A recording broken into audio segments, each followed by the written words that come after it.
As the war between Israel and the Hamas militants rages in West Asia, hate speech targeting Muslims and Jews in the West is also rising. And today, we take a look at the ideas of anti-Semitism and Islamophobia and whether these are a shared story in the West. Well, according to the International Human Rights Association, anti-Semitism is a certain perception of Jews which may be expressed as hatred towards them. It refers to hostility or discrimination against the Jews. Apart from this, a certain type of manifestations of this can include the targeting of the state of Israel.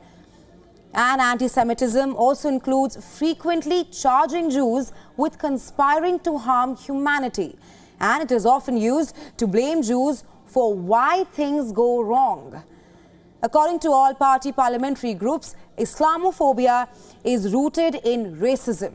It is an extreme fear of and hostility towards Islam and Muslims, which often leads to hate speech, hate crimes, as well as social and political discrimination around the world. Now, it is a type of racism that targets expressions of Muslims.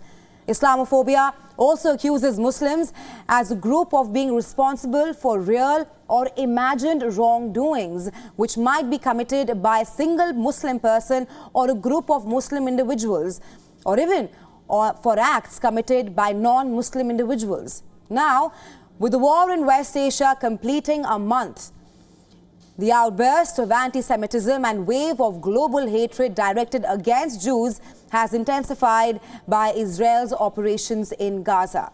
The recent rise of anti-Semitism is also a reflection of how the American and Western European societies are managing it, where stability and democracy are already under pressure. Anti-Semitism has led to the cancellation of Jewish Day schools classes in various schools. Apart from this, synagogues have also been forced to lock their doors. Not only this, social media has pulsated with hatred against the Jews in the ongoing war, leaving a community that can never escape its historic trauma yet again, wondering where and when it can ever be safe. Even in Ivy League colleges like Harvard University and Cornell University, Jewish American students are feeling unsafe in the campuses due to the threat to their lives. And in recent weeks, people have been caught tearing and taking down the posters of kidnapped Israelis. Like anti-Semitism, Islamophobia is also on the rise in the West.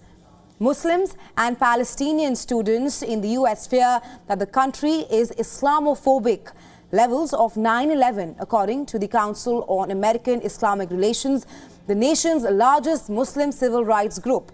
The group has witnessed a threefold increase in complaints about anti-Muslim violence and harassment in the month of October. While many of these incidents, it occurred at pro-Palestinian demonstrations with people brandished weapons at demonstrators. Not only this, they also drove their vehicles into them. The fears are brutally underscored when a 6-year-old Palestinian child was stabbed 26 times by his family's 71-year-old landlord. The man shouted, "You Muslims must die," at the child's mother, who was also injured in the attack.